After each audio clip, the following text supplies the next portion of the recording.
자, 오늘은 상법 개정안 두 번째 시간입니다. 경제도 어렵고 법은 더 어려운데 상법 개정안 훨씬 어렵습니다. 하지만 중요하기 때문에 오늘도 몇 가지 간략하게 설명을 해드리도록 하겠습니다. 자, 지난 시간에 제가 감사위원 분리선임 안건에 대해서는 설명을 드렸기 때문에 오늘은 전자투표제 도입 의무화와 다중대표 소송제 이 두 가지에 대해서 알아보도록 하겠습니다. 자, 먼저 첫 번째로 전자투표제 도입 의무화입니다. 우리나라에는 2천여 개 상장사가 있는데요. 이 2천여 개 상장사가 2월부터 3월까지 동시에 주주총회를 열다 보니까 하루에도 수십여 개 기업들이 동시에 주주총회를 열게 됩니다. 실제로 2월 24일에는 77개사가 동시에 주주총회를 개최하다 보니 주주들이 주주총회를 참석하고 싶어도 참석할 수 없는 구조가 마련이 되어 있죠. 자, 그래서 우리나라에서는 2009년에 전자투표제를 도입을 했습니다. 실제로 2천여 개 상장사 가운데 762개 상장사가 도입을 해서 도입률은 약 39.1%인데요. 사실 활용률, 이용도가 낮습니다. 왜냐하면 도입을 한다고 해도 의무적으로 이용해야 되는 것은 아니기 때문에 이용률은 26.9% 정도밖에 되지 않고 있습니다. 그렇다면 이 전자투표제는 어떤 기업이 활용을 하게 될까요? 전자투표제를 도입하게 될 경우 그 기업에게는 인센티브를 주게 됩니다. 바로 섀도우 보팅이라는 인센티브를 주게 되는데 섀도우 보팅은 정족수가 미달되는 그런 주주총회는 주주총회 자체가 무산이 될 가능성이 있기 때문에 정족수가 미달된 그 주주총회에서 대신 찬성과 반대 결의를 기존에 있던 주주들이 얼만큼 했는지에 따라서 그 표를 대신 던져주는 겁니다. 그래서 의안이 결의될 수 있도록 도와주는 게 바로 섀도우 보팅인데 그렇다 보니까 이 전자투표제를 도입하는 대부분의 기업들은 이런 기업들입니다. 정족수를 채우기 쉬운 그런 기업들은 굳이 전자투표제를 도입하지 않아도 됩니다.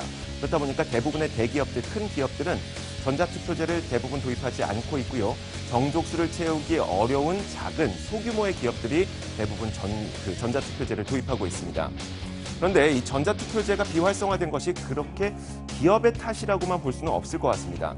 전자투표제를 도입을 하고 이것을 활용했을 때 여기에 얼마나 많은 주식들이 참여했는지를 보니까 1.5%밖에 되지 않습니다. 그러니까 제도를 마련해줘도 주주들도 이 제도를 활용하고 있지 않다는 것을 우리는 확인할 수가 있는 것이죠. 자, 이어서 다중대표 소송제를 살펴보도록 하겠습니다.